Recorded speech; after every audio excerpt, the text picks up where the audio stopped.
Can you guys hear? Okay, good. All right. If I talk too fast, like a normal American would, and you don't understand or somebody doesn't get something, stop me. I try to slow down when I'm here. It's funny, when America House first contacted us, the idea was to come and talk about, originally about entrepreneurship in general.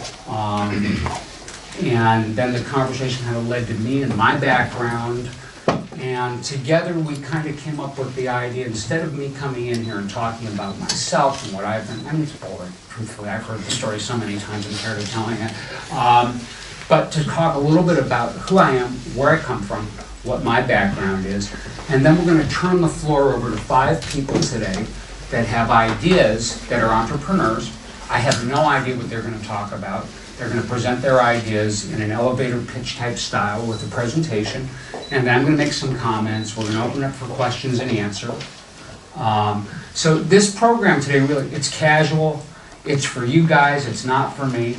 And I'm here to answer questions. I noticed that I'm in Kiev about every 6 weeks. I travel from Los Angeles, and I'm here usually for about 2 weeks. The number one question that I always get from people is, how do I raise money? What do I do? Where do I start? Some of the ideas are tech associated. People think that startups have to be high-tech type things. I had a woman that approached me last time I was here who wanted to open up a restaurant. She had a really kind of a nifty idea. Last night about 3 in the morning, someone in Silicon Valley sent me an article that was in TechCrunch about a woman who's invented a new type of blanket for the bed that sells for like $900 in the US, and it's like non-woven. It's funny, it came in so early, I didn't really read, but I thought, wow, what a really cool idea. But then once it went off, I laid there in bed this morning and watched Disrupt London, which I actually have never watched before. I saw some really great, cool ideas. And then there was a hackathon after that. It was interesting. CNBC, I was surprised at that hour of the morning they had a lot, and it was in English, I could understand it. So, okay, so who am I? Originally from Ohio. My father was kind of an entrepreneur of sorts.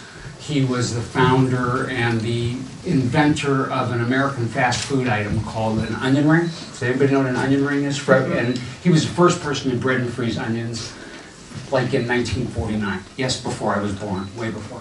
And what was that smile for? Okay? I know I'm old. I mean, come on, I look at them. All right.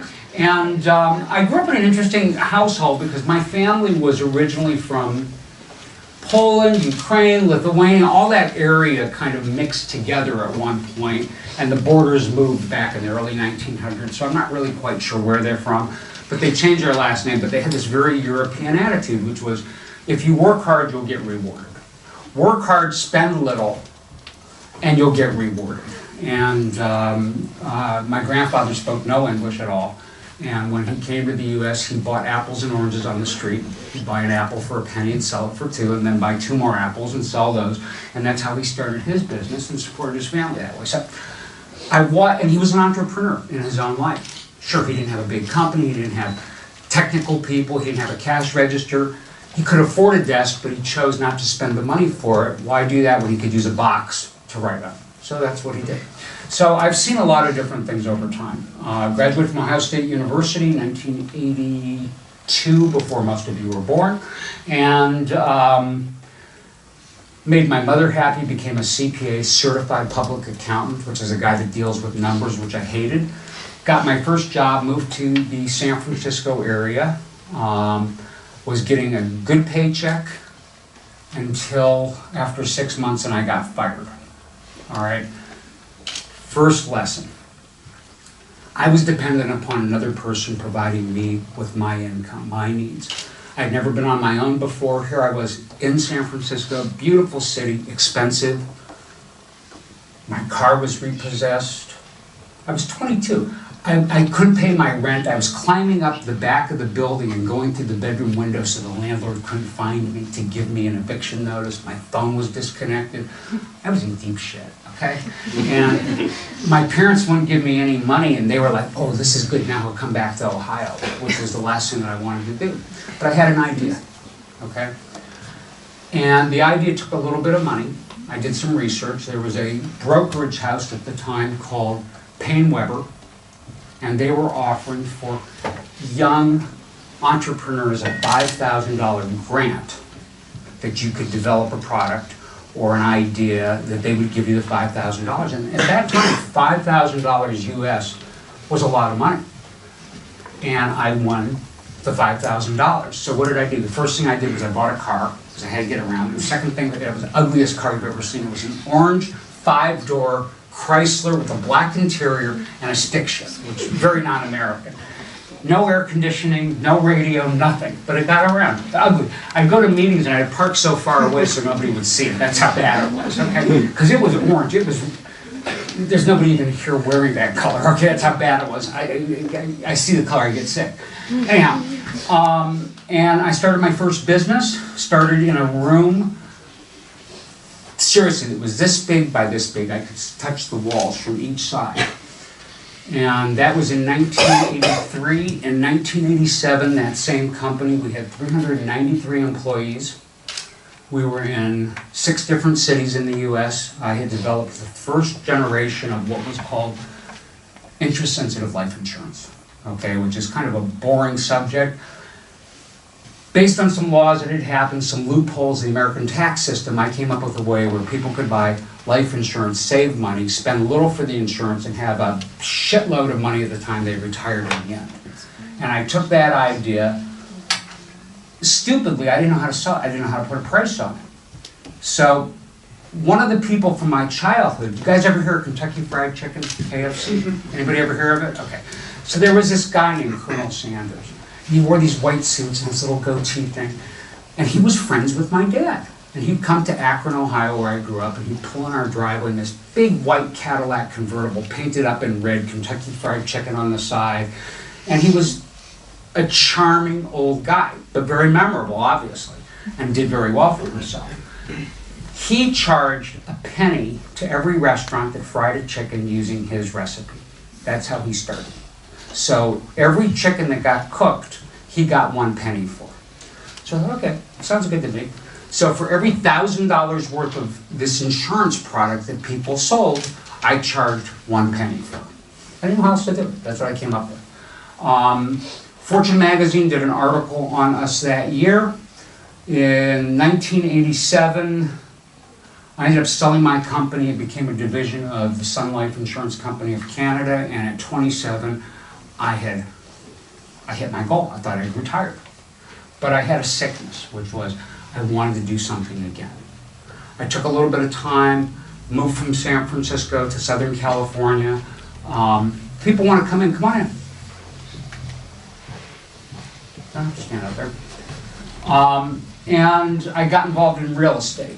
From real estate, I got involved in a cleaning service. From there, I got involved in an auto leasing and sales company. Then I bought a date farm, followed by a laundromat, followed by an auto repair shop. I've got a sickness, which is being what I call a serial entrepreneur.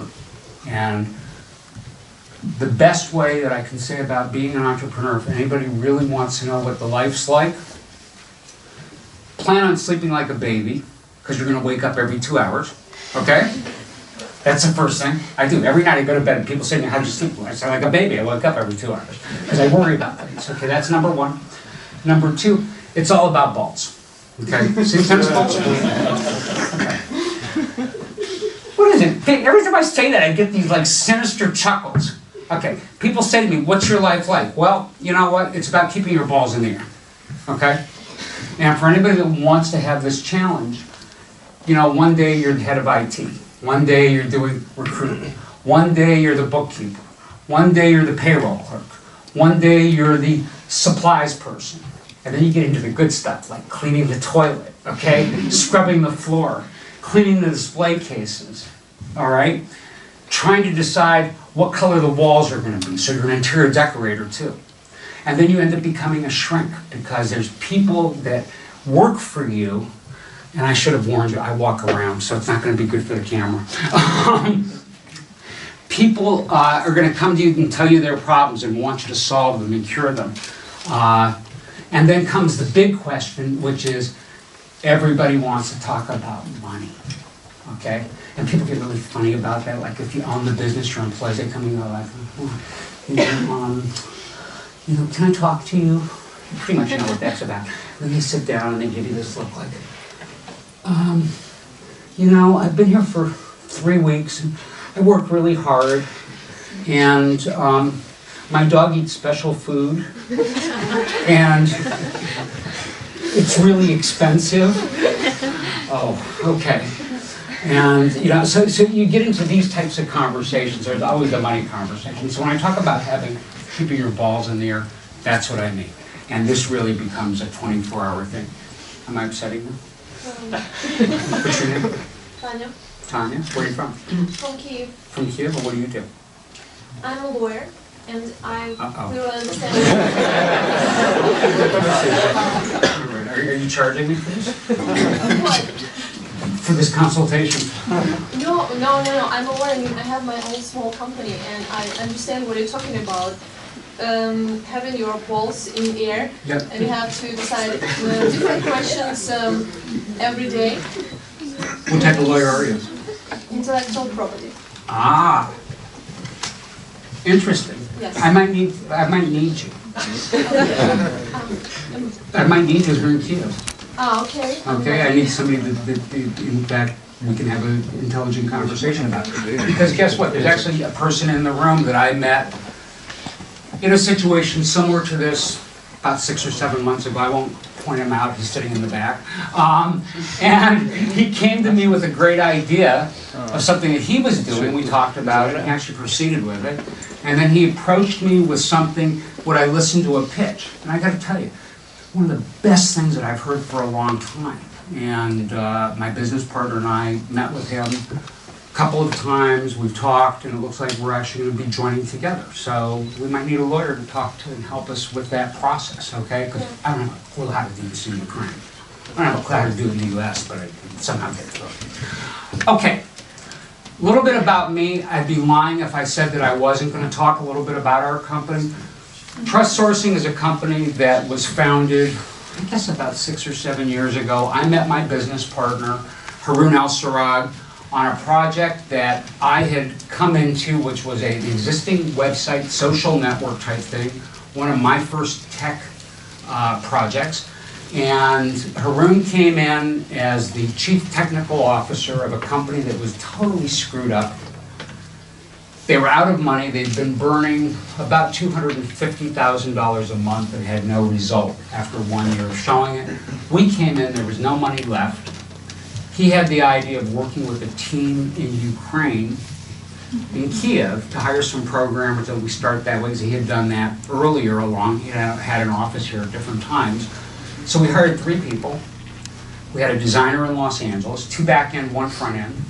And we built the product, and after 4 years, one day it's like, okay, we're done. What do we do now? What do you mean we're done?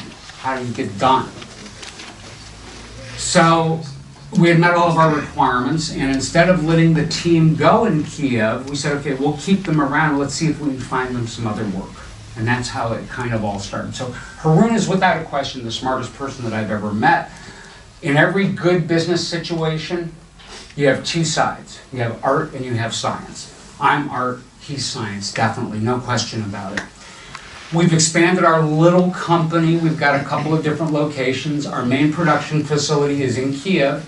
We have another office in Manila, an office in Chicago, one in Honduras, and I run the Los Angeles side. So, like I said, I travel back and forth from LA to Ukraine, and I'm here about once every 6 weeks.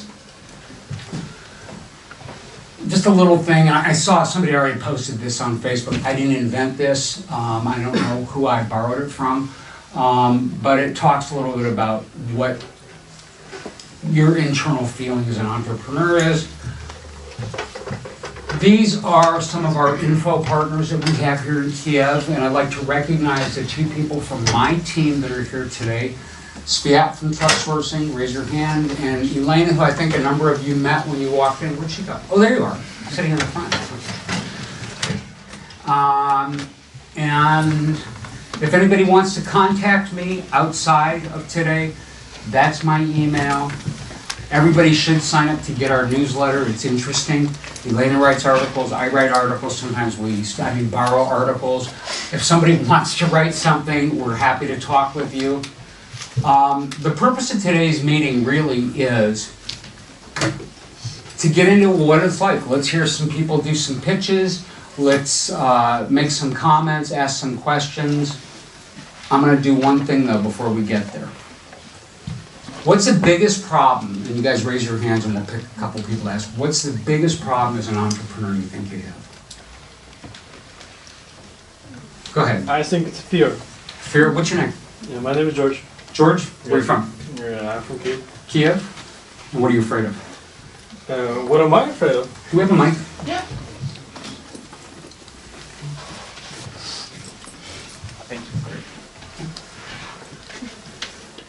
It's okay to be afraid to be afraid. You can expect this, can't you? I don't know, lots of things. I don't know what's special now, but when I do something, I might be afraid of just little things or big things. And I think the biggest problem of every entrepreneur in the world to take risk, and because he is in fear of something. Okay. So, do you have an idea? Idea of what? Something that you want to do? Not right now. Okay. Okay. So far, I don't have anything, but I'm in the process of doing that. Got it. Good. Okay. Who else? I think Hang on. What's your name? Alina. Alina. And where are you from? I'm from Kiev. You're from Kiev. Yeah. And what are you afraid of? Afraid? Spiders, snakes, or Okay. And what's your biggest stumbling? What's the thing that you're holding you back, or that you think is the biggest problem? First of all, I wanted to say that one of the biggest fear of maybe entrepreneurs is to sell yourself or sell your product, because there are a lot of good ideas in Ukraine. As you see, there are a lot of startups in Ukraine, but it's the biggest problem is to sell or to promote yourself. So to explain people why they need it. So would you say that the biggest problem you think is coming up with an idea that solves a it's problem? not the biggest, but it's one of. All right, good. And also responsibility for your employers.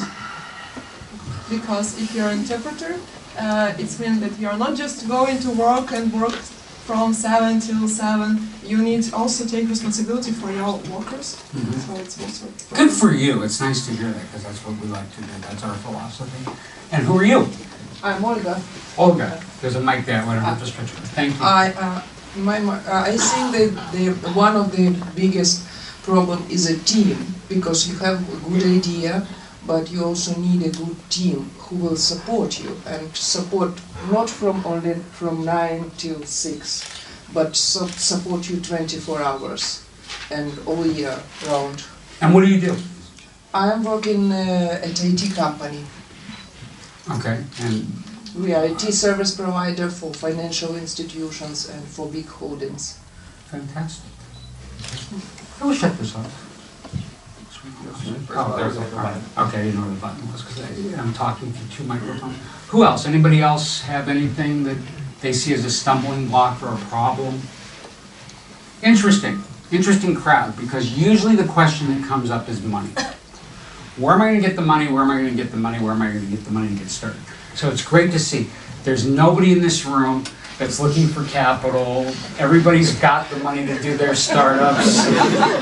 Nobody's got that as a problem. I got a great idea. Can you loan me some money? I think when my... What's your name? Andre. Andre. I will be one of the pitching startups. So when my startup will be succeed, I think I have some money and I may give you. Okay. But you need to wait a little bit time. Like how long? I think 3-4 years. Pretty good. I'm too old. Anybody else want to loan me some money to get started with an idea? How much? I don't know. How much you got? What's your name? What's your idea? Victor? Where are you from? Ukraine, Kiev. Ukraine. Right now. And what do you do? Well, some consulting. you know. Okay, so now what does that mean? I mean, I've been a consultant, you know what I used to do? I used to shut the door, it's a consultant on the door. I think of myself, I'm a fertilizer salesman with a mouthful of samples. Okay, and people that, fertilizer is really horse shit, you know, put in a nice bag, so that's what I used to think that I get. So what kind of consultant? Investment consultant, you know, like I work for those guys who lend money. Okay. Yeah, So not only is he gonna lend me money, he's gonna tell me what to do with it after I make it. not really. Are you expensive? No. No? So, you know, I'm gonna get a special deal, right? Okay, great, that's fantastic, all right, good. How much you gonna lend me? It depends On what? on your idea, on your like collateral, if you have. Oh, okay, so you have that nasty word collateral. Absolutely. Oh, okay. So We you're don't not, work without it, yeah. you're not a venture capitalist, you're not willing to do it on, Well, collateral could be like, you know, non-material stuff, you know. So like intellectual property, well, not in Ukraine, but usually, yeah. okay, So, why not in Ukraine? well, you can ask your future colleague. Okay, Well, so in Ukraine it doesn't work like this, so you probably you won't enforce it. Like so. okay, good. So anybody else, money's not a question in the room, correct? Oh, it's a question. Oh, it is? Okay. It's not a question, I'd say it's a result. It's not a question. Okay, what's your name? Ruslan. Ruslan? And when you say it's a result, what do you mean by that? I mean that money usually comes from people that give us the money to make some problems disappear that they usually have. So Okay. that's what entrepreneurs actually do. They solve problems. And Okay. they get money in return. And then they use this money to solve more problems, bigger problems, different problems. Okay, okay. Thank you. Who in the room is a CEO? Or sees themselves in that position of CEO? Here, anybody else? Right now or in the future. Well, either right now or in the future, because I'm asking. CEO is usually somebody who's going to be leading their company. Okay, I'm going to walk back here. And What about start. tech leaders? Tech leaders, there's a place for you to come back. Hang on. It's going to be really exciting. I have no idea what that means. So, I'm sorry. Oh, okay, well, go ahead. So, who was it that had their hands up here? Okay. What's your name? My name is Vadim. All right, and are you currently a CEO, or you see yourself doing that? No, I'm right now I'm just doing my startup, and in the future I want to be a CEO of my startup. Okay, so as a CEO, what do you think that job is? I think that that is job. No, when you work as a CEO, you are responsible for the result, for the organizing of this process of producing value of company. And actually that is a very big amount of work and different work and a big responsibility. Okay. So, have you rehearsed with your balls yet? What I We'll come back, don't worry about it. What I'm going to say is that, and it's interesting because let's hear one other definition of a CEO. I just like to know who's in the room. Somebody else around here who had their hand up? Oh, now they're all going to be shy. One here. Okay, right here. What's your name? Maxim. Maxime. Here. There's a mic. Where are you from? I'm from Kiev, Ukraine. Okay. And you are a CEO or you want to be a CEO? No, I'm already the CEO of my startup company. I have an IT company which is developing websites, mobile applications, and with my colleague and my friend, advertisement in the Google. Fantastic. Okay. And as CEO, what's your biggest problem on a daily basis? On the daily basis, it's team, because it's quite hard to find a good IT specialist. Well, there are a lot of coders, good guys with whom you can go and drink, but they're not responsible. They don't know that you need this project right now, right? They don't understand your clients. Because my opinion is that clients first. I always work like clients first. Because I worked in Citibank, in BNP Paribas, that's why I know how to work with big clients, really big clients. Yeah, Okay. and that's why it's also the biggest problem is segmentation of clients. Okay. I mean, And do you take every client that comes to you that wants to work with you? actually, no. Sometimes I have to say just no because there are a lot of clients that don't know what they want because they have like 1,000 hryvnias and they want the like site like Rozietka. I know him, actually. I talked to him the other day. Okay, now listen. As CEO, what's the one most important part of your job? I guess to manage people and to force my company to go straight forward and increase profit. Okay, all right. I'm going to put, thank you very much. Okay, I'm going to put in your mind that as CEO, I used to think the same thing, but I'm trying to shut these things off. Okay, I think they're off. That I used to be responsible for every, that I was responsible for everything that happened in the company, and what I learned is, as CEO, especially in a tech company, I have one job. Bring the money. Bring the money, get the investment, get the investors, find the venture capital, because if the money comes in, I'm going to be able to do what I need to do. I met with a young guy recently who came up with a great idea for a game. In a room very similar to this in Los Angeles. It was actually last December. And really cool idea for a mobile game.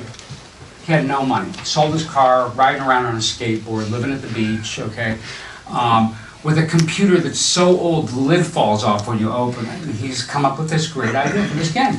So we went through a process recently where he went through something called Founders Institute, which is basically training you to be an entrepreneur. And he's not very smart, so he just had a good idea for the game, so it's been helpful for him. I said to him, what are you going to do? Because he just got his first $500,000 in seed funding. Somebody heard the idea and wrote a check. I said, what's the first thing you're going to do? We spent 45 minutes with me sitting there listening to him tell me everything from him getting a new laptop to buying a car to renting an office and hiring a designer and doing this and doing this and doing this. And he says, what would you do? I said, one thing. I said, I would take that $500,000, I would find the most qualified CEO in the gaming world that's available, that's willing to work for maybe $100,000 and 40% of the company, and let them run the business. Because the truth is, that's not his strong point. He's an idea person, okay?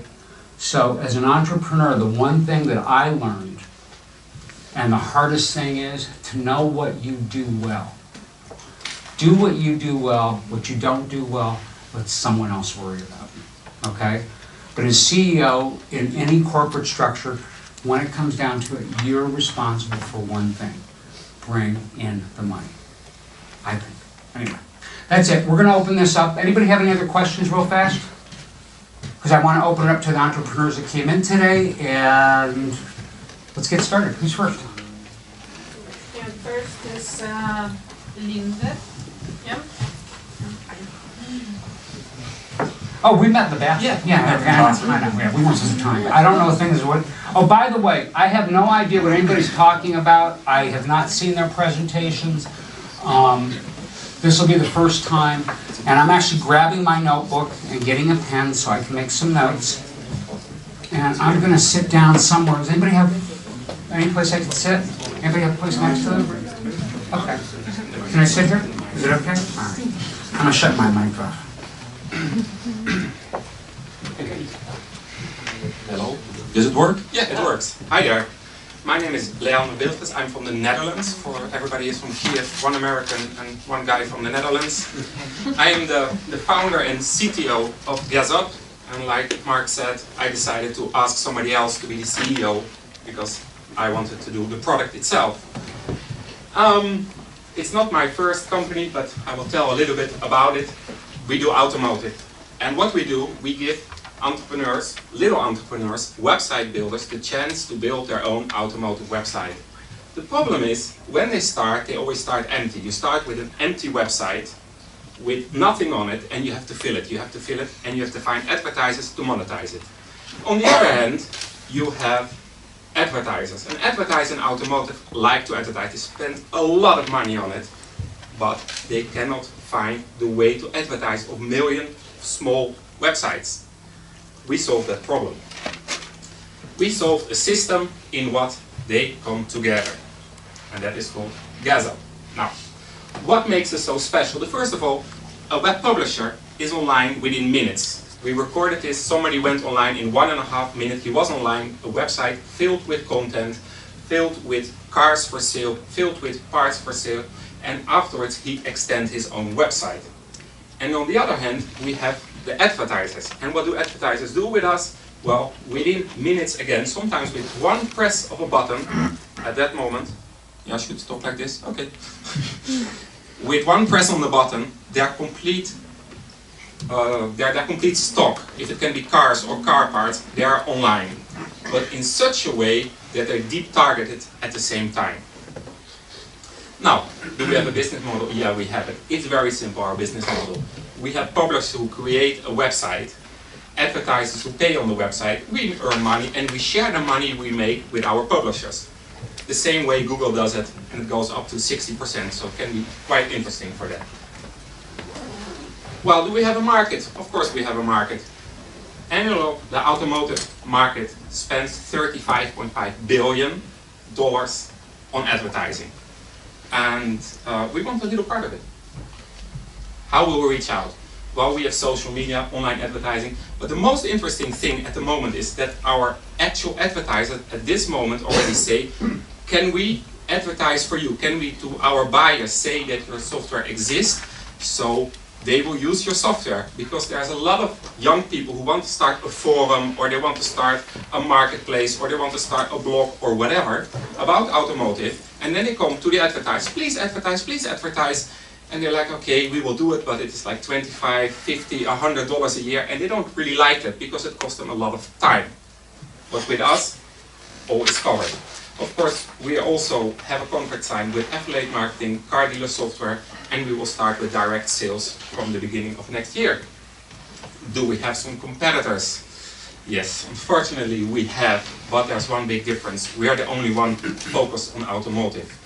We are quite easy, we are quite good to use for both sides. So you can advertise, of course, on Facebook, you can advertise on Google, you can use Weebly, you can use Blogger, you can use a lot of things, but still it's not automotive, and that is our big advantage for this target group. The team, yeah, we have a team. We have me, we have our CEO, he's a part-time CEO, but he does all the work for us, so we can be focused on working and developing. And we have another co-founder in the Ukraine that makes it for me more easy to work here. We also had some early stage investors. They're all from automotive or they're from banking. And by having those, giving us free feedback, saying what they want, what they expect from their field, makes it for us more easy. Well, until now we funded already, we raised $200,000. And we went live. In September we went really live. Around now we reach out to 200,000 people a month. We had one showcase, and this one showcase, our first website, we went out to advertisers. And from the 400 advertisers, 200 were interested, 50 actually paid to advertise on our website, on our system. And our burn rate is $10,000 a month. What we're looking for, the next $600,000 we're looking for, because we want to expand in Western Europe and the USA. We want to create 60,000 websites, not us, but publishers. We want to develop more design, functional options, and of course attract more advertisers to come to a break-even point. Now this is our forecast.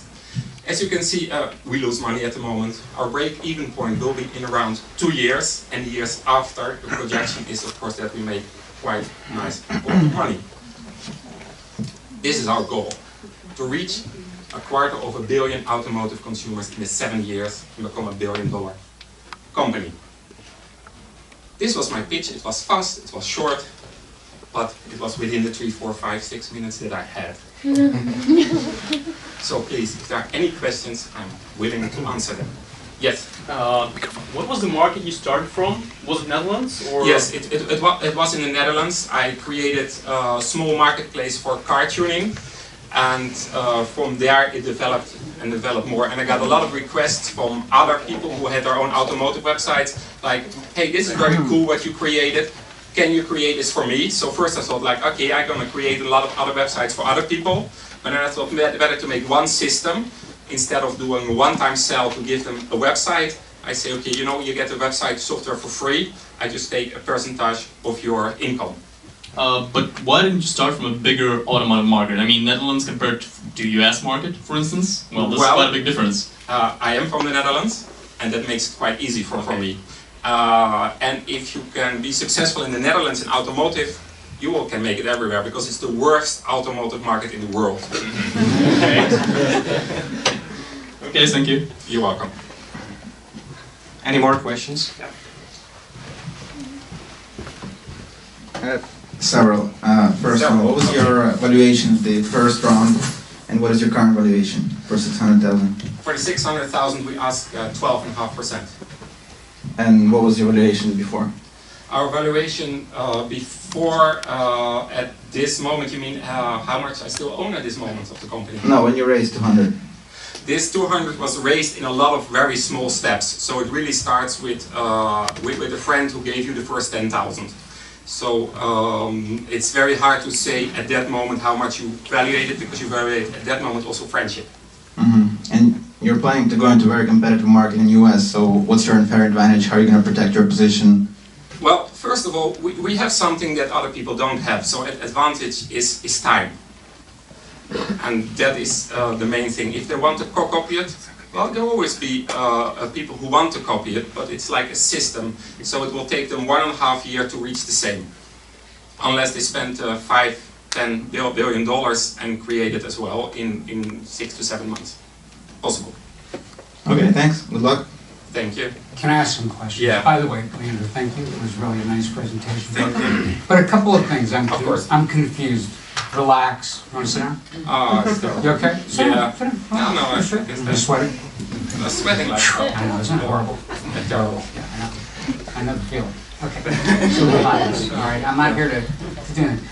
I'm not really smart, so I need to, and I have attention deficit disorder, so I lose things very, very quickly. Let's back up to the beginning of the presentation. What problem are you solving? Well, we solve two problems. And of course, I don't want you to solve. Okay. My grandfather used to have a saying. He talked with kind of a funny accent because he lived in the South at one point in time when he learned English. Okay. And the saying used to be, if you're chasing more than one rabbit, you won't catch any of them. Exactly. Okay. And I think there's a saying in Ukraine similar. Yeah. How's it go?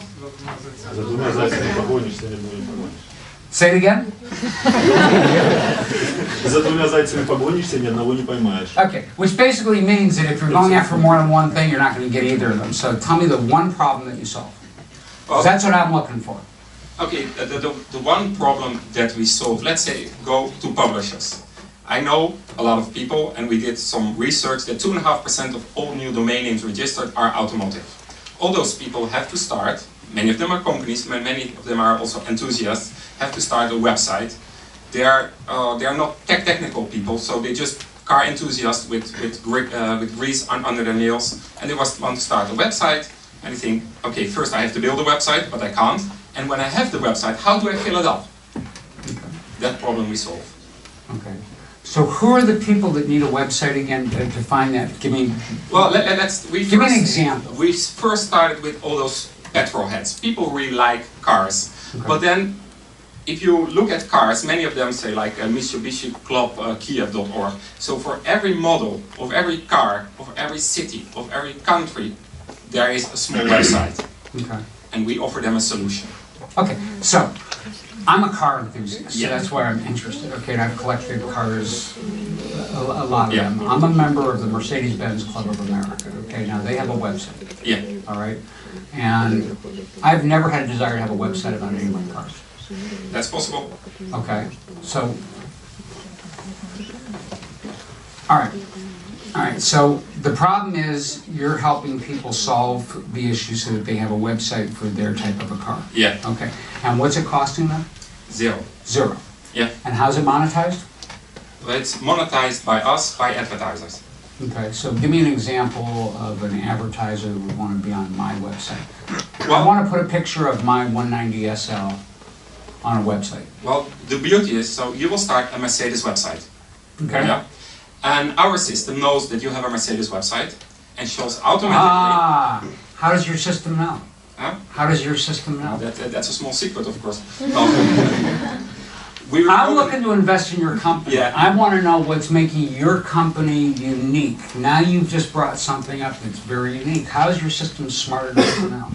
Well, for example, most car dealers in Western Europe and United States are connected to a car dealer system. We have access to the car dealer system. All they have to do is press the button gas up, access to gas up.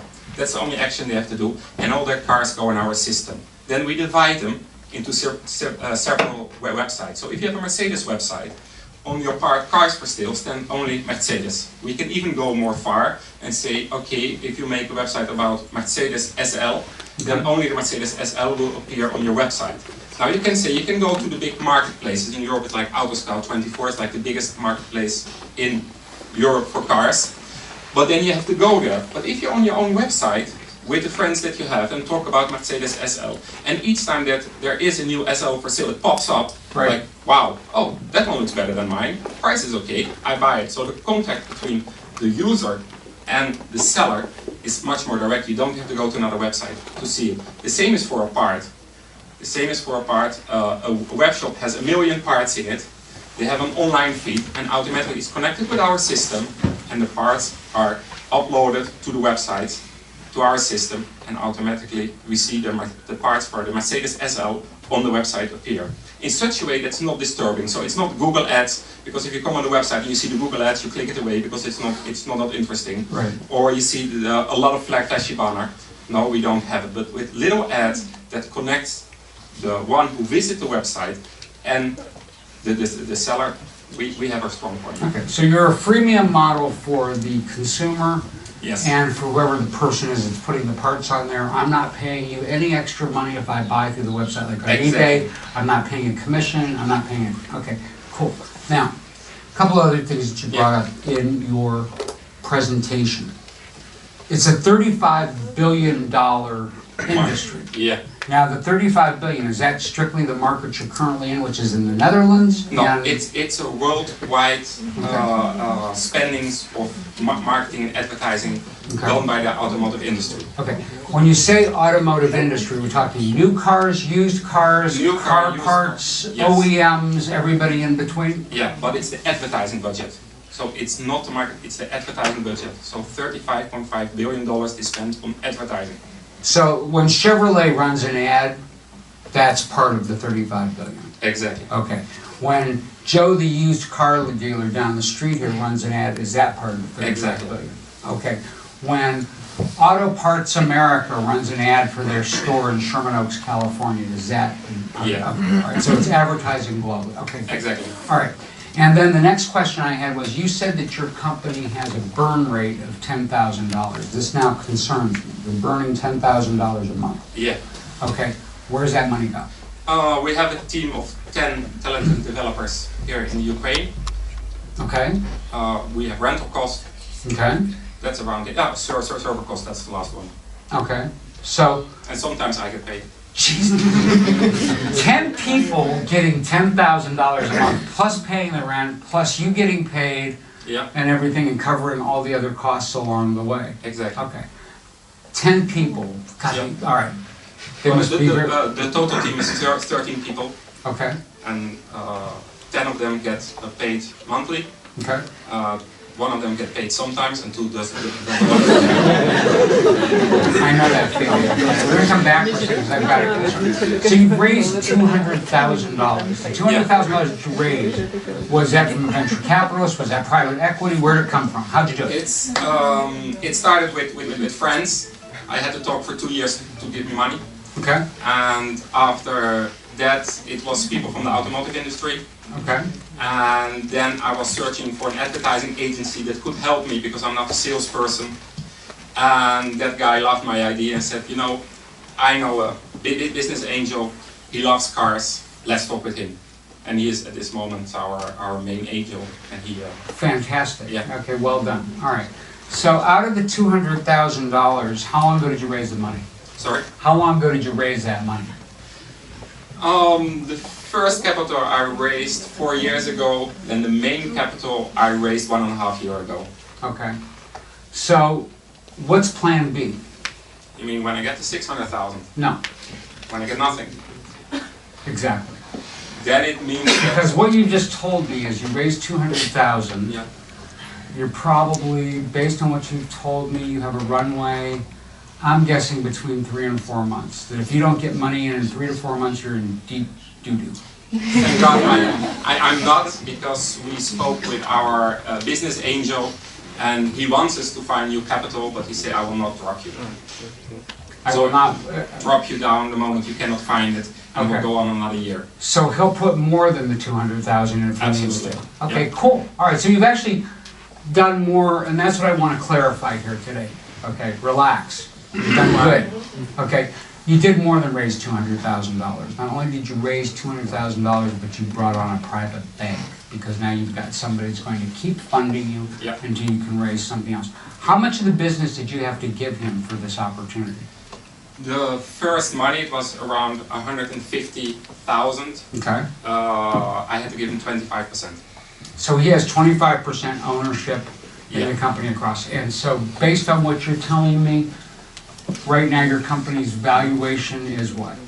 Well, now he thinks about putting another 300,000 in. So a total of 500,000? Yeah, and that against 7%. Okay, so 7%. So that's putting the value of the company at around 7.5. $7.5 million, right? Well done. Thank you. Good. Questions from you to me? Well, when you were speaking, it was very, very interesting, because a lot of things were very understandable for me. When I looked on your LinkedIn page, checked you out, I saw that you do a lot of different things. And in the past I also did a lot of different things, but at a certain moment I choose to do one thing. Right. And I was more successful in it. How do you manage to do so many things?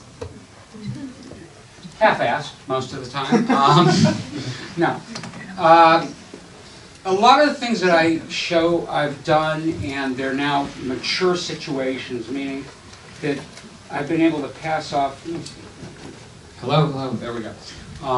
That I'm willing to that I'm able to pass off the tax. It's okay. What's the worst that's going to happen? They're going to kick us out of the room. We run out of time. Like that scares me. Okay. Can you guys hear now? Yeah. Somebody turn that off. So I do a lot of things. A lot of the businesses I have are mature now, where I've been able to attract the right people, either the partners or employees, or through a profit sharing. I do a lot where I like to share the money with everybody so everybody gets a piece of the action. Because guess what? Those nights that I'm waking up at 2 in the morning, the things that they're waking up at 2 in the morning for are different than the things I wake up for, and I don't want to deal with some of this stuff. So I have a lot of people along the way that do different things. I'd say that I have right now 9 businesses that are fairly active that I'm involved with. Some of them are more real estate oriented, which is just a total bore for me. So it's like a lease comes in and you sign it. And a lot of this stuff is to the point now where I trust the people. I put together really great teams because it is about the people. And putting together really great teams, they bring me paperwork and say sign it, I sign it off. They don't have to read it. If they tell me it's good, that's how I trust them. So a lot of it's done with trust. A lot of it is that I'm not very smart, so I've hired really smart people and put them around me. Okay? And that's it. That's how I do it. Does that make sense? Sort of. Go ahead. What's bothering you? Well, we sometimes have in our office a small discussion about trust. That I'm still with my head on everything, want to correct every point, comma, and it can make them crazy. You already stepped back, and you trust them, but you're already there. But No, I'm not. Let's say for some of the companies they are established. Everything's a candle in the wind. One, and it can be over. Yeah. Our investor, for example, is 70 years old, so the moment he falls down, it's over. Okay. But still, how can you if they make a mistake, it's on my plate. Okay. And we are not there yet to have that capital, that trust from other companies to make a lot of mistakes. Okay. How do we solve that one? I'll tell you, you know what? I get to the point where if it's a 70%, 7 out of 10 that I'm happy with, I'll usually step away. One of the things for me in business that I've learned, my taste is unusual. I like things that are different than what most people like. So usually if I like something, that's the wrong choice. And I've gotten to the point where I say, okay, if I like it, then choose something that you guys like. And Elena, you can say this. How many times do I say you choose? Even with our Christmas cards, okay? They presented me 3 Christmas cards and I'm like, I know which one I like, but you choose. And the one that unanimously everybody liked was the one that I did not like, okay? So that's what I've done, and I've just come to the point now where I accept the fact that I don't make always the best choices, so I let other people do it. Look, you can drive yourself nuts. 7 out of 10 to me, I'm happy with. Relax, do what you do well. If you're sitting there worrying about every single thing, you're not going to get anything done. You get frozen in here. That's the only advice I can give you on that one.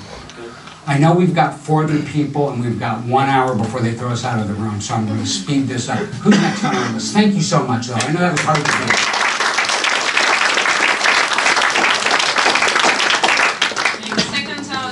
Is Alina Rodin. Ah, Alina. Hello. You need the balls? No.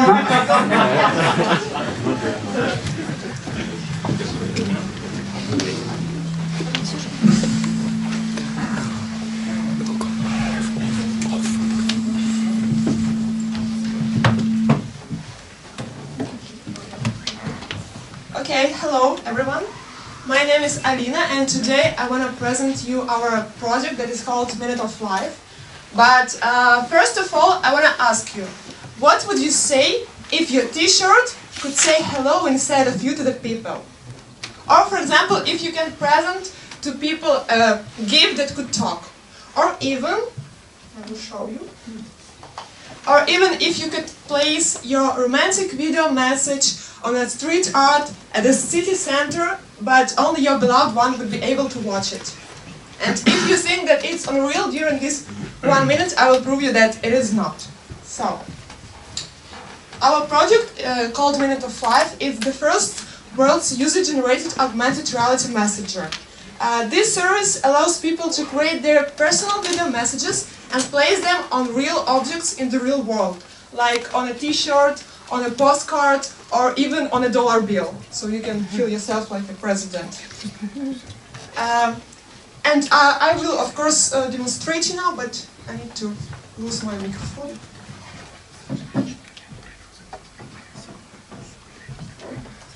This is a special video that I just created for you.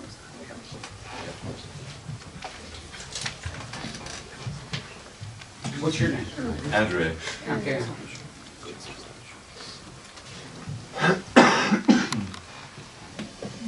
Hi, if you're watching me now on a t-shirt, it means that magic has worked. But it is no magic really, it is called augmented reality. And it is made by minuteofflight.com. You're watching my message now, but you can easily create yours. Just ask this girl and she will explain you how to do it. Yeah, I will explain you. Can I?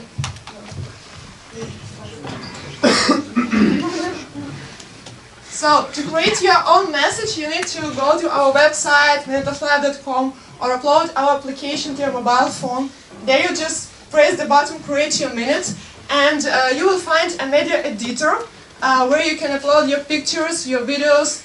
You can use webcam to record yourself saying, I love you, happy birthday, or whatever. And also you can add music, text, and so on. Then you need to choose an object where you want your message will be shown. Actually now we have among objects labels for bottles of wine, t-shirts with different design for male and female. Also we have paper money like hryvnia and dollar bills. Also we have street art object that is Moral Renaissance, Возрождение on the Andreevsky Viz. And also we have like postcards, wedding invitations, and so on. So you just choose the object where you want your message will be shown, and then you choose the recipient, so the person who you want to send all this interesting stuff. And the person to watch the message, he or she will get the notification by email that you created a message for him. And she need to, or he, scan the QR code and then point with his tablet or smartphone the object and enjoy the message. So that's pretty simple. And I also have a video. Can you just show the video of how it all works?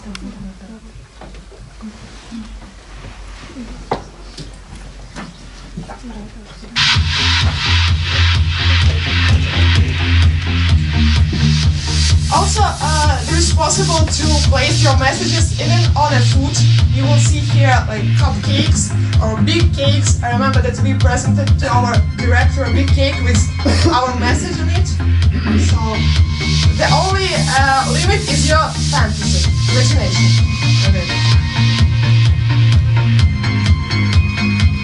Minuto 5 is Ukrainian company, or belongs to Brand Global. It's Ukrainian company, IT. And first we launched beta version. That's all. Can you switch on? Thank you.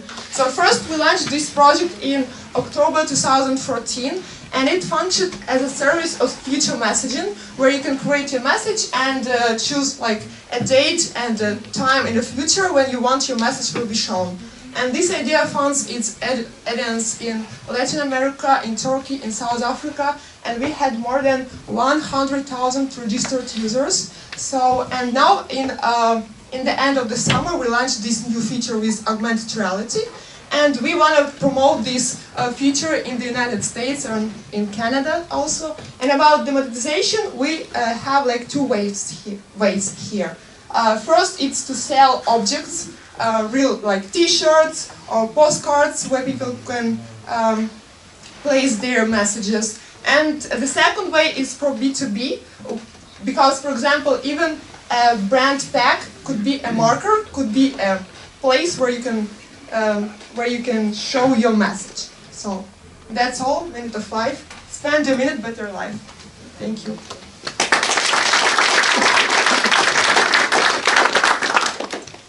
Do you want to open it up to questions? Anybody have questions? Yes. For her?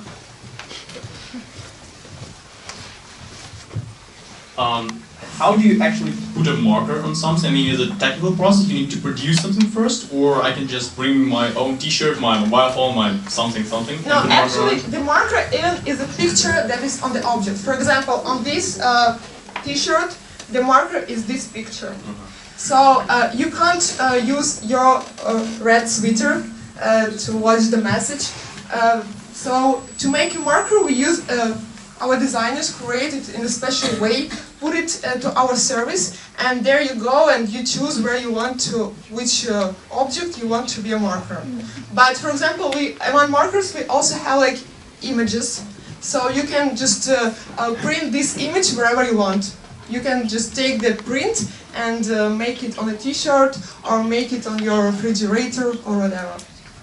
And the second question is, from those 1,100 people that registered on the service, how many of them did actually use the service?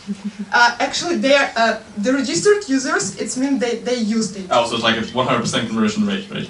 I mean, the 100,000 registered users, it's users who come to Minute of Life, registered and sent a message to their, like, I don't know. Okay, got it. Yes, thank you. Okay, what we're going to do is, I just got kind of beat on the head that we're going to run out of time if I'm not careful. But why did you come in today? I come because I wanted to promote my startup, of course, and because maybe I want to have also feedback from you, because we are working now on the variety of the markers, and all the ideas will be very welcomed. Okay. So, why are you different? We are different because actually before on the market it's very usual when you see like advertisement on some pack shot of a brand where you see advertisement of this company. But there are no on the market a place where people can create their own messages and put them on some things. Okay. So this is unique because a person can create it. Got it, okay. Yeah. And to me, do you find that to be your most important selling feature or just part of it? I think it's very important because, I don't like to watch advertisement of the brand.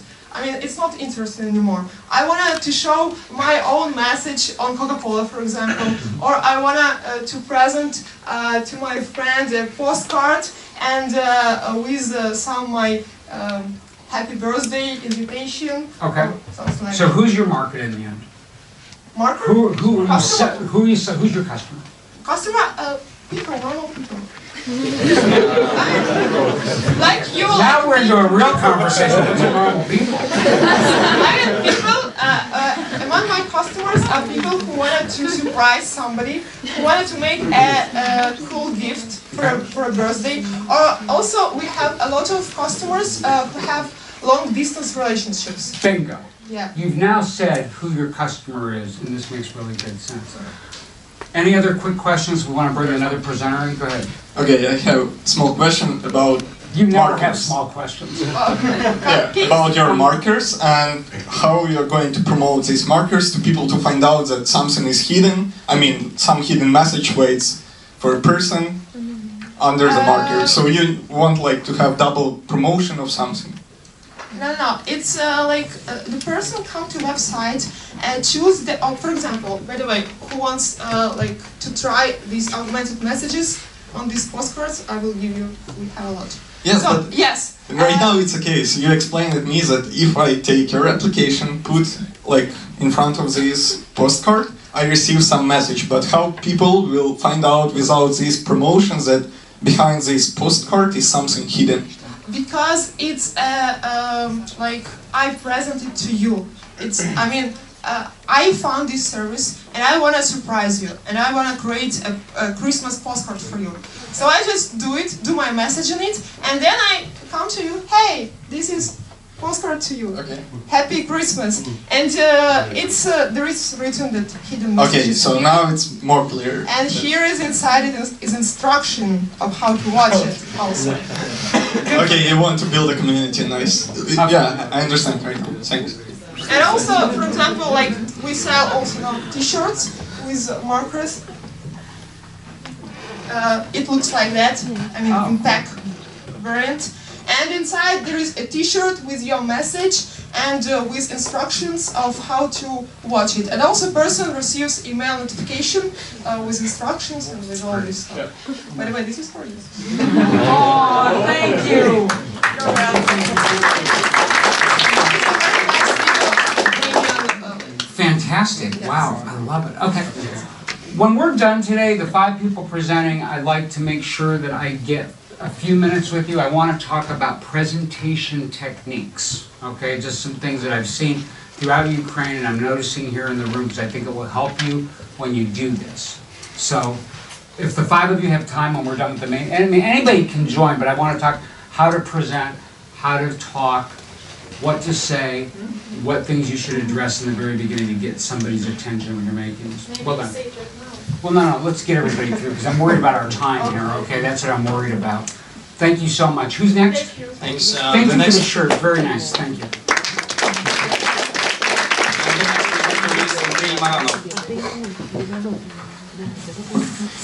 I have a black box with me, but I'm sure that you know what will be in this box in a few minutes. So,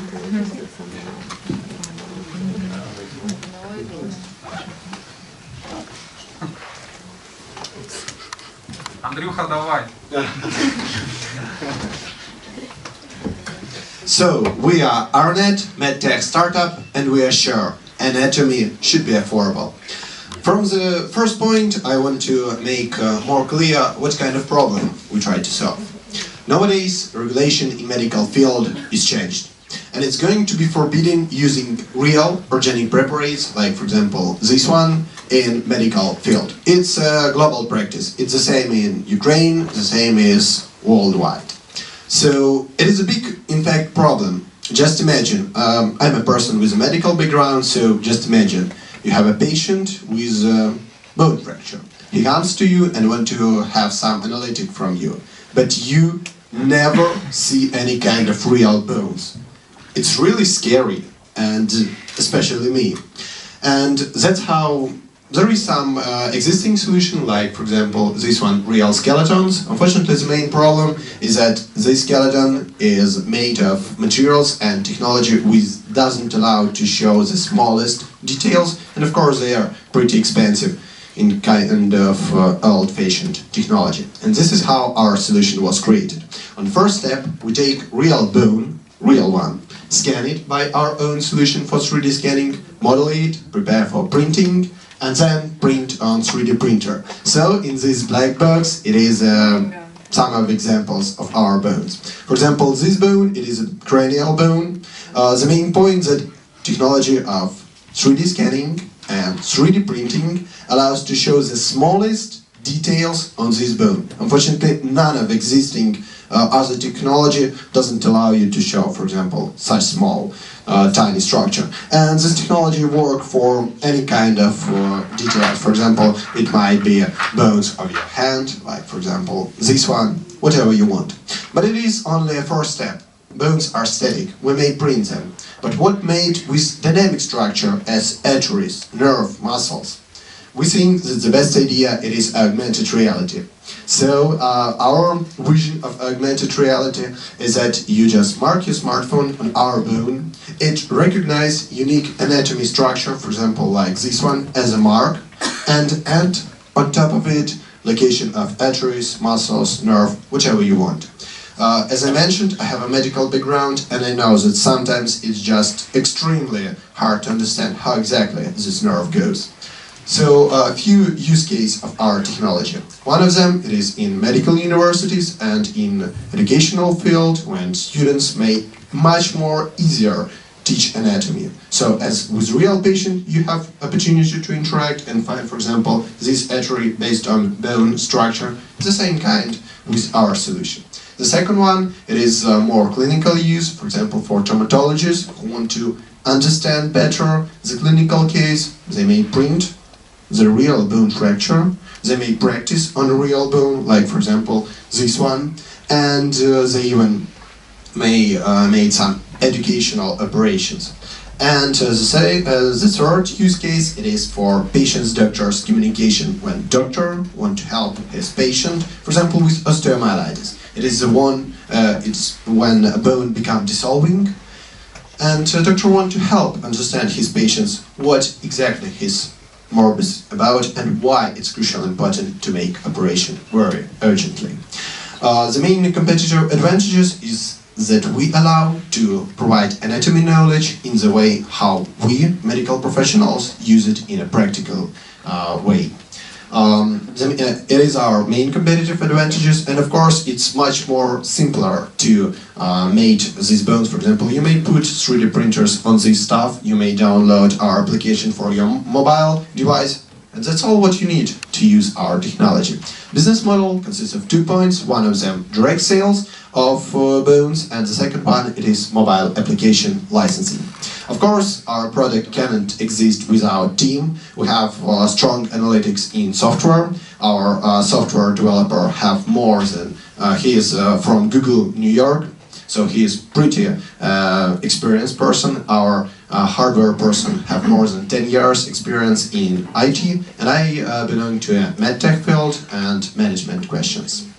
We now launch our pilots here to test our technology in Ukraine. For example, this is one of feedback from a professor who is surgeons, and exactly he was interested in using our technology in surgery and in clinical use.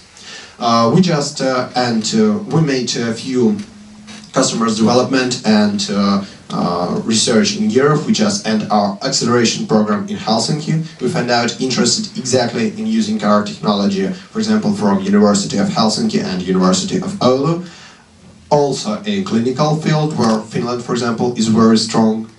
Also, we just come back from USA, where at Seed Forum and at T Foundation Summit we have opportunity to contact, for example, to those institutes like Stanford, find out whether this problem is actual for them, what kind of solutions they have, and how, for example, our solution may work for them. This is our brief financials related to our business model, and now we are looking for funding in $200,000. We need this money we have a core technology, but we need to make our solution more user-friendly, add more content, and we need this money to make our product really more user-friendly. Also, we have a strong analytics here in Ukraine, especially in computer vision, and we want to gather those persons in our team. Besides, if there is somebody who is in software field and who is a programmer and want to join us, we are happy to discuss this question. This is our exit strategy. Some of this company, for example, General Electric, we already have spoken and find some interesting point in cooperation. So we are Arnet and we are sure anatomy should be affordable. So please help us achieve this ambitious aim. Thank you. Any questions from the audience?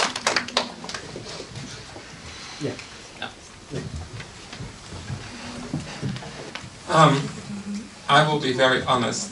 I don't understand much about medical, so I didn't get it. Probably you had the same with me, so that's not a problem. But what do you do exactly? I didn't get it. Yeah, after this question I feel that I completely failed my presentation. So, yeah, I will be happy to describe it again. So, we create, for example, very high quality bone structure based on real scanning of bone and then printing on 3D printer, for example, like this one bone. So this bone is made by 3D scanning of real one and printing them. And then on top of this bone, we provide augmented reality application, which help to show the exact location of tiny structure as arteries, nerve, muscles on top of this bone. So you may actually perceive with this bone, like with a real patient, and you may see all kind of digital experience like arteries, veins, nerve on top of this real bone. Okay. And what is the material of this Now it is made of plastic, so we want to make our technology as cheap and as easy as possible, so it's ordinary, normal plastic for 3D printers. Any more questions? What exactly do you sell? Do you sell those bones, or the web service? What exactly is the product? I think that it's difficult to divide anatomy. Anatomy consists of two parts. One of them bones, and other one is tiny structure. That's why our product is combination. In this point, we sell both of them. One of them it is bones, which you need, for example, in the third part of all anatomy course to teach how bone structure looks like. And for the other two third parts, we make mobile application licensing for or students or for professionals who already end their education and they use it. So we sell both bones and application. Can I help you? Yes, I hope so. Can I have that? Yeah, sure. No, not that one. This one. Okay. All right. So, Mr. Car Parts, come here.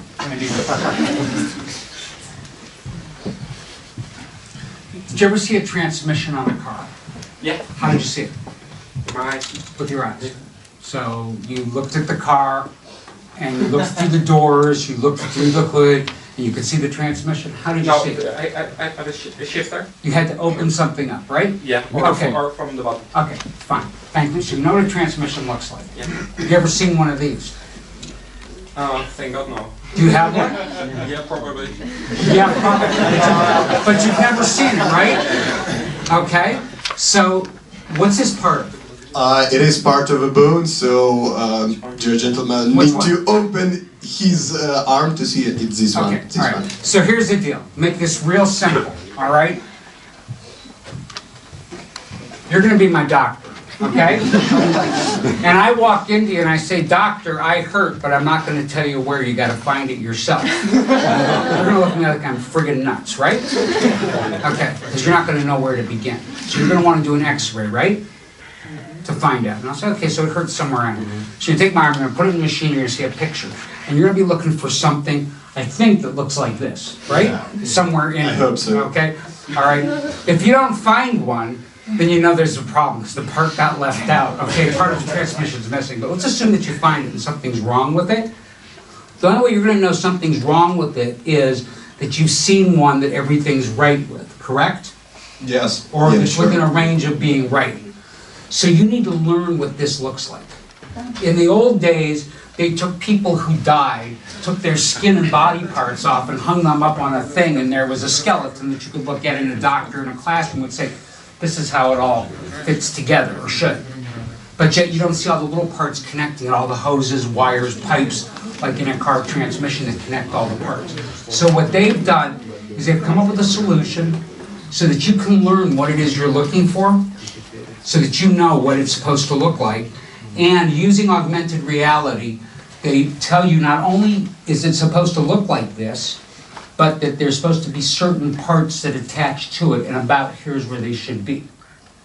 That's what you guys have done. Yeah, sure. And I think after this small presentation, I need to hire you But the point to tell is what that we do. what is it you're trying to do? And this is a big problem when people present their companies. Art and science. Clearly you're a scientist, and I love the scientists, okay? But you've got to explain very quickly why this exists, okay? You know what a transmission looks like because you've seen one, okay? You think you have one of these, but you're not sure. I never seen one. Okay, so you're selling something the average person has never seen. Yeah. Okay, to a doctor, they're gonna get really turned on by this. This is like, I'm not gonna let it go. Please don't take it from me, okay? But I'm not a doctor. These people aren't doctors. The people who are gonna be investing in your company, unless you're in biomedical, are not gonna be doctors. So you gotta get their attention. That's all. Use this as an opportunity to get their attention. Yeah, Okay. yeah. Does that help? Good. Yeah, Okay. yeah, sure. All right, next person. The next speech is Tatiana Nakonechna.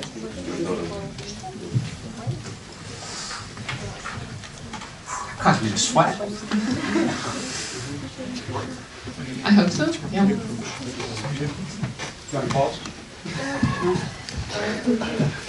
Nobody wants to pause. Here, you want it? Take it. No, that's me. Hi, my name is Tatiana, and I'm happy to be a part of CardioLife team.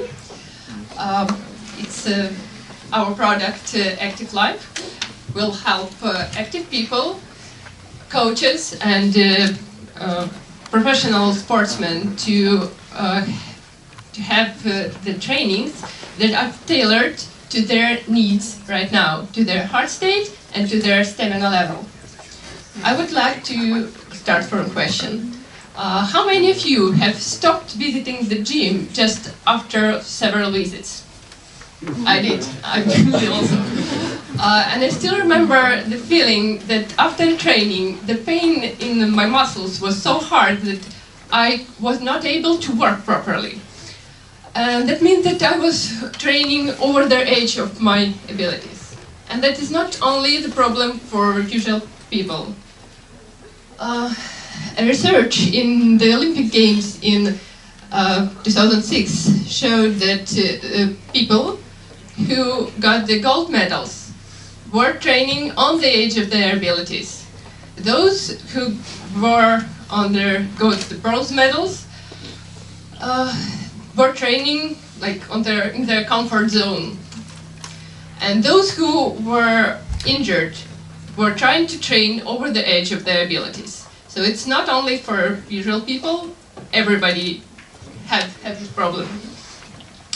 So what gives the difference? We created the ECG that will help you to understand what the level of your heart health is For example, you have stamina level here, it's just 62%. Heart muscle state, 25%. That means that you have to contact the doctor. Your heart rhythm state is very good, and your emotional state shows that you need to have some rest. Basing on this information, the analytics is very profound, and you have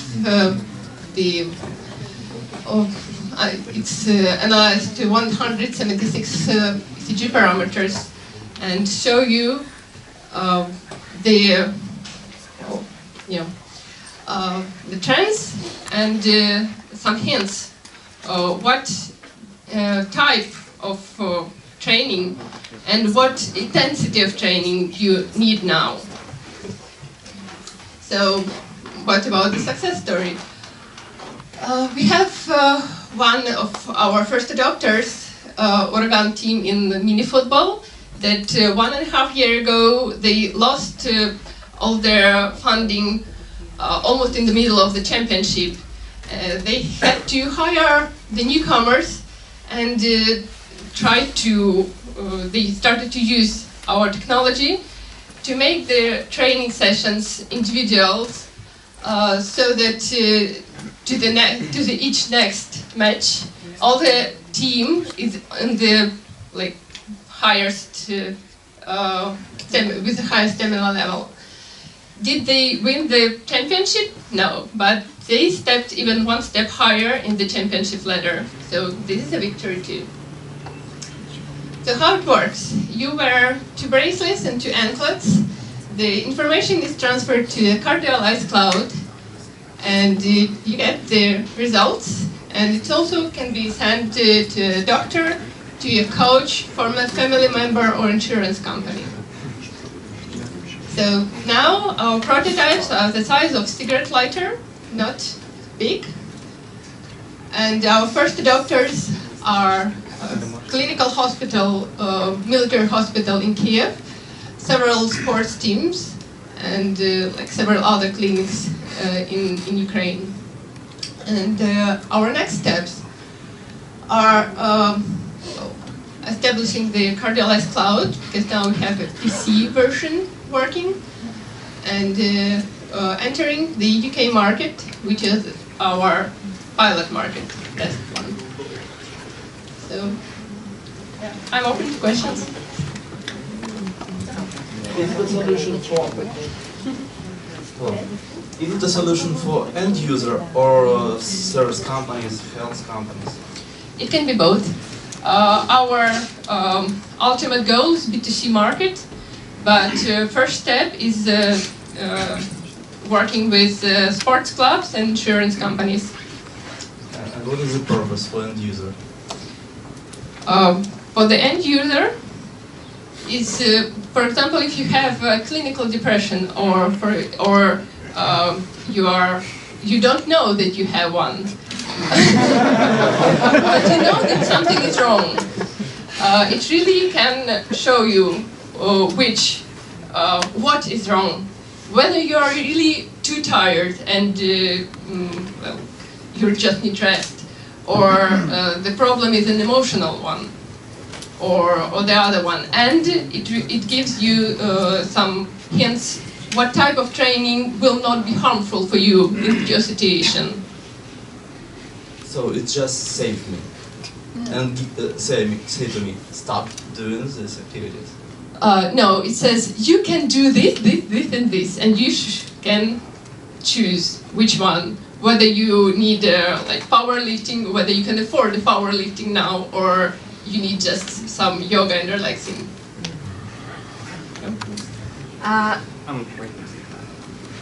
Small question. I didn't really understand how does it work, because I saw 4 bracelets, and when do you use it? During your training, or after, or before? How do you see the results of your training? So it's not a wearable device. You attach the bracelets and anklets, you sit for 5 minutes, you're relaxing, and you get the result. It can be before the training, and can also be after the training to see how hard this training was for you. But, yeah. We have one more question here. How do you analyze those data you collected? Okay, maybe several. Maybe this one is the biggest one. So it's a usual CG, but we use all the usual tests that cardiologists do, but well, it's Minnesota coding, and it's quite a lot of words, medical terms, and I'm not sure whether it's it will be useful to hear it now. But we also use the universal ECG score, our know-how. It means that your results are compared to the age and gender norm of like your situation. So if I'm like 30 years old and a woman, so it's compared to the norm of this like part of humanity, and that's how you get the difference, whether 100% okay or 75 or 50. So, did I answer the question? Yeah, and I'm gonna actually ask you a couple of quick questions. What's your job with the company? I'm development manager. Development. So are you a programmer, or are you a, what do you do? Well, I'm as usually in startups.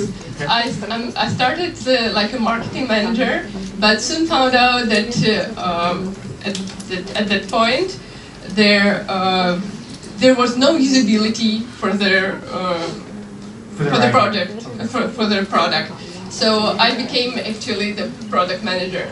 Okay. So I'm responsible for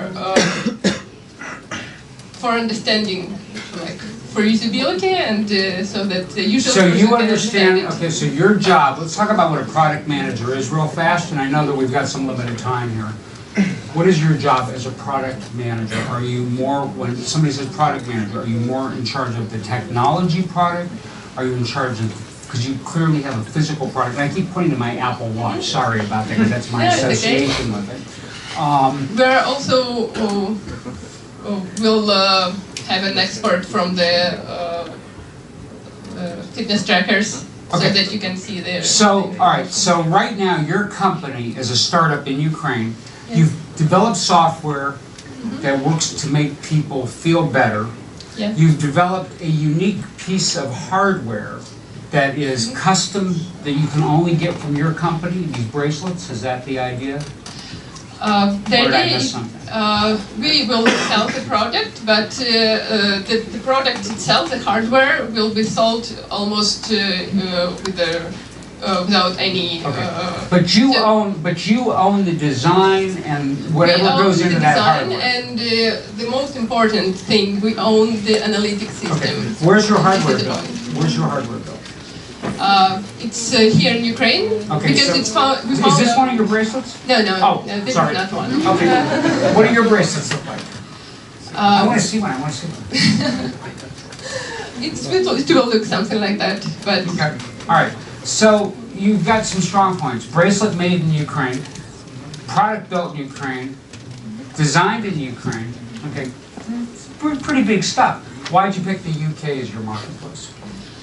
First of all, UK market is one of the most open to the distant diagnostics, because it's a medical level device. Okay. So, and some countries in Europe have very strict laws with this situation. So we decided to enter the UK market, and after that USA. Okay. And China, we are now in the process of negotiating. How's it going in the UK market?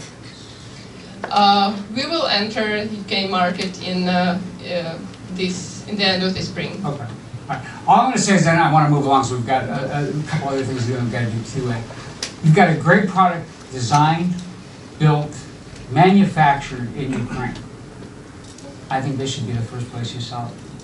Because who's going to have more confidence in a medical device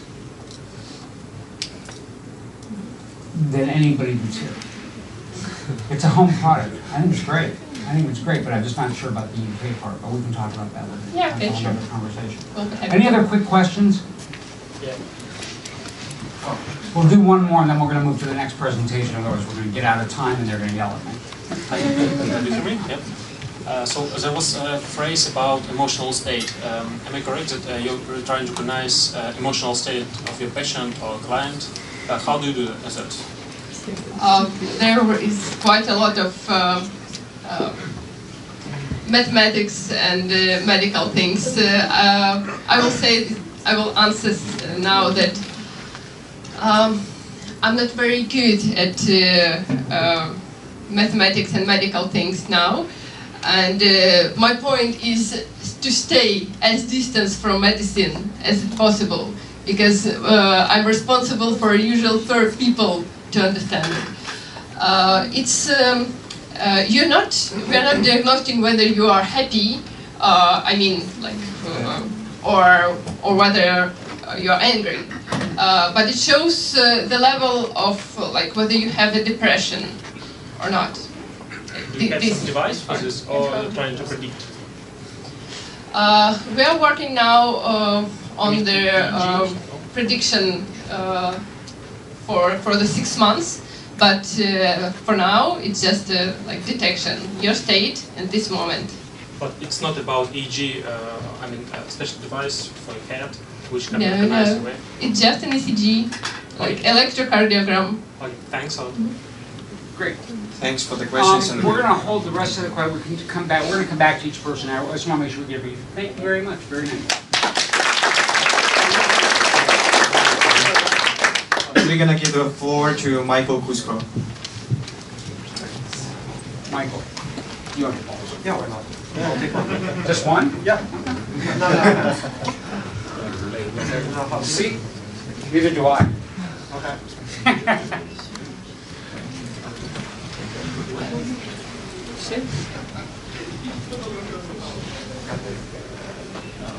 Okay, so my name is Michael Kusko, and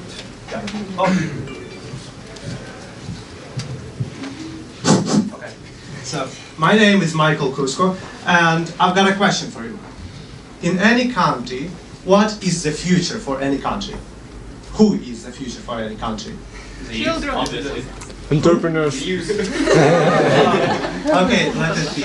But you can say whatever, but the future in any country is our children. So what do? We encourage our children to join the worldwide family. Because of the globalization, the world is getting smaller and smaller. And for this one, kids need to be learn English. But Okay. If you just switch it and try to go forward. okay, so here's the worldwide family. All right, but a lot of people, they know in Ukraine that their kids need to know English, but they have many obstacles on their way. And some of them is price and quality. The higher price doesn't mean that you have the higher quality. And one of the main problem is that kids, they don't have a desire to learn. Well, if they do, it's okay, but majority and most of them don't. So they tired of ordinary teachers and their methods, homework, and stuff like this. And so here's the solution. We believe that kids, they don't need to be taught. They need to be motivated. And so for this, we are offering streamlined training that is going to according all market needs, and dynamic pricing, that you don't have just a stable pricing for all kids, because we know that, for example, if you have younger kids, it's easier to work with them, and so you don't need to pay just for the time, you pay for the work that mentor does with them. And optimum know-how. So of course, that mentor that works with your kid, they need to know at least how to work with it. And next year, that's coming, 2016, is officially the year of English in Ukraine. So, and it is more than 8 million kids in Ukraine, and more than 400,000 of them of our potential clients are born every year. Yeah, and so we're offering them us, like English family, and we are available for all. What do we offer? We offer young, outstanding mentors, like no more teachers, but it's mentors. And we have innovative price policy, which is flexible and affordable for all, so everyone can teach, can study English. And of course, we have a team atmosphere. So it's not like a group when you come and you've got the teacher. It's a group, it's a team when you come and everyone help each other to know the language. And how to make money out of it. The model is pretty simple. Most of you know it. We take the percentage of private mentors who work with us on like one-on-one session. They go exactly to the place of the student and work there. And we take 15% of it. And of course, we have a team session on which the mentor has his fixed salary and the rest goes to the company. And in the future, we'll think about franchising. So this is about it. How should we go to the market? I mean, we're going to expand the market and we go to the clients, not vice versa, because mostly people, they are trying to find English, but we are coming to the client to show them the opportunity, the new way of studying English. So we have some partnership with some nearest schools, and we're going to have with more of them, and we give them free seminars to motivate and encourage students to learn English, but not only English, but studying at all, so they will love it. And of course, word of mouth, because 35% of our students, they came to us through the old students. Oops. So the situation on the market is very interesting. On the one hand, you can find large courses with different price range, but they have very different methods. And so this way, on the other hand, what do we think? It's the main two things that define their success is price and location. What about our price and our location? Our price, as I said, demanding. And our location, we are located near our students, so they don't need to go far. And how do we attract people? How do we attract people? Because we don't have just ordinary teachers. We have mentors, young and outstanding. So students who look on the mentor, they look at him as an example. And so he aroused love of learning at all, not only English, but at all. And where our students together, they form not a group, but a team in which everyone helps each other. And the mentor is not a teacher, he's the guide of how to learn English and how to move on. And of course, the main point is that we're available for all. And so, okay, so what do we need for it? We need, for now, to expand our presence on the market in Ukraine, and for now in Kiev, we need some place on the, well, perfectly on the left and right banks in Kiev to make our team studies, and of course stuff like marketing stuff and school stuff and so on. And in short, if we have what do we need, the approximate revenue forecast for 1 year is around $21,000. But in future, of course, we'll think about franchise to expand our school all around Ukraine. So, who is ready to invest? How long you're on the market? It's our third year. Third year. How old are your mentors? From 18 to 25. And who taught your mentors of your concept of teaching The concept of teaching. Me and okay, How old are mostly. you? Mostly, but me and my mother. Okay, let's say it like this. So I have a question. First of all, can you teach me Russian? Yeah, no problem, no problem. So I know a lot about the language thing for a number of reasons. Why haven't you started this?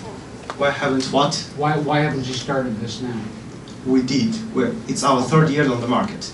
Okay. Where So you're saying, so in your presentation it says you need a place for team studies, 2 rented places with a minimum of 2 yes, rooms. it's to, as I said, to expand our presence on the market. Because Okay. right now we're located only on Croatia. Okay. So why don't you find some place that will host classes? You mean host buses? Because someplace like here maybe would allow you to teach people English. well, that's some like commercial problems. I mean, why? Not enough money. What do you mean? I mean, to rent a place. Say that America House said that you could use one of these rooms here. No, America House do not allow, because that was an idea, but they don't allow. Why? Because it's not a commercial. It's commercial activity. Yeah, of course. It's commercial activity, and America House is not a commercial. Okay. But what other places could you think of that would love to have people come in and allow you to teach there once or twice a week using their space, and maybe they would get a customer out of it? I'm just saying, you might find a different way. Be an entrepreneur. Yeah. Okay? But, there's a lot of places that sit empty all day long that might allow you to use someplace. yeah, that's how we found our first place. Okay. Okay. And why your system versus something else? Like I took 10 Pimsleur classes to try to learn Russian. Didn't learn anything, because guess what? It's conversational. Yeah. And I didn't learn how to read the lettering. I can't, Cyrillic alphabet, you might as well be in Chinese. It doesn't make a real difference. I just can't understand. So why are you different? Because, well, our main focus is our children. It's our main focus. Of course, we're available for all, and we have some adults. But our main focus is children. Why are we different? Because, as I said, children, they child of ordinary teacher. There is like only 2 ways to study it, like ordinary methods as it's school, and the second way is game, like play a game or do some activities, so they can in activity to blah blah know somehow language. But what do we have? That after school, not many of them know English, like only about research haven't finished yet, but we are in the process. Around 20% of them know English, like on conversational level. And so what do we notice? That they understand English and they starting to learn it and to help each other when they are in the team, when they can compete with each other, when they can help each other, when they feel that when they are better than someone, and when they don't have a teacher who tell them, here is what you need to do, but when someone shows them how you can learn it or how you can do this. And the other point is, as I said, of course, again, example. When they see the young people who succeed in studying, they are looking at them, oh, he's a cool guy. Not a cool woman, not a cool man, sorry, but a cool young man. I get it. Yeah, Okay. yeah. All right, good. And I know this is going to come across rude, but we've got 7 minutes in the room before they kick us out of here. We might be able to squeeze a few more. I know we got a couple of things that we want to do. You've got a gift certificate or something that you want to give. I want to first of all thank all 5 people that came up here. The nerve to stand in front of a group of people that they don't know and talk about something that they're passionate about. Okay, so, you know, really well done. Like I say, after we're done here in the room, if we can get 5 minutes with all the people that talked, I just want to give you some ideas on presentation, tips on how to maybe make your presentation just a little bit more interesting. Do you want to do the gift certificate thing and go from there? And then do you have anything you need to say? Who needs to say what before we end? Let's go with the gift certificate. Yeah. We have 3 gift certificates, as I said in the beginning. So 2 of them will go to you guys, and 1 of them will go to one of the speakers.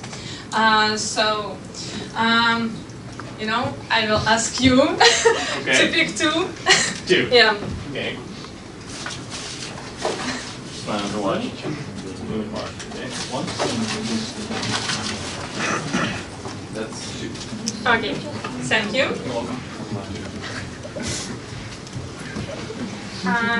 So we have winners. It's Surjan Anton. Again, come to us. And Alena Sebastianova.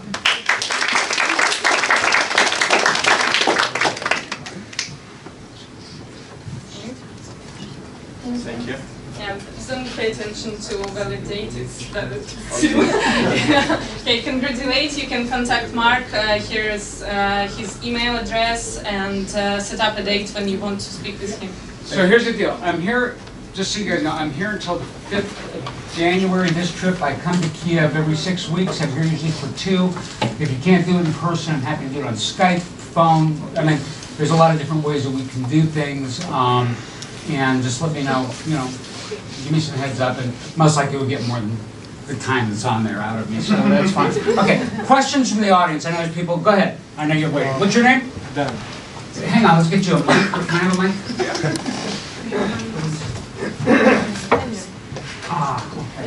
All right, I'm bad. I stepped on Elena. See, I get yelled at no matter what I try to do.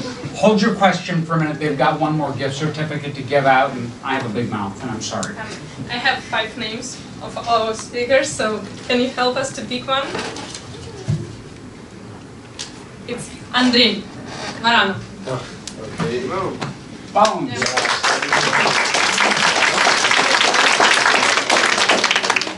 So well met. Okay.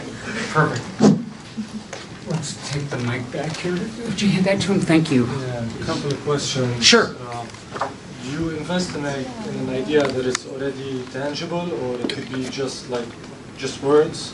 Do I invest? I mean, yeah. Or do other people invest? I know others do, but what about you? And if, for example, let's say I were to send you an email with 5 ideas, would you reply with a yeah, cool, no? Here's the deal. I used to open myself up to those ideas. The bottom line is, I've got my own ideas, my business partner has our own ideas. The best place for us to invest our money, or me to invest my money, is in my own products, right today, okay? So, I was very clear when we started this process that I was not coming here as an investor, that I wasn't coming to put money in, because the truth of the matter is, we're launching our first app this week for the Apple Watch.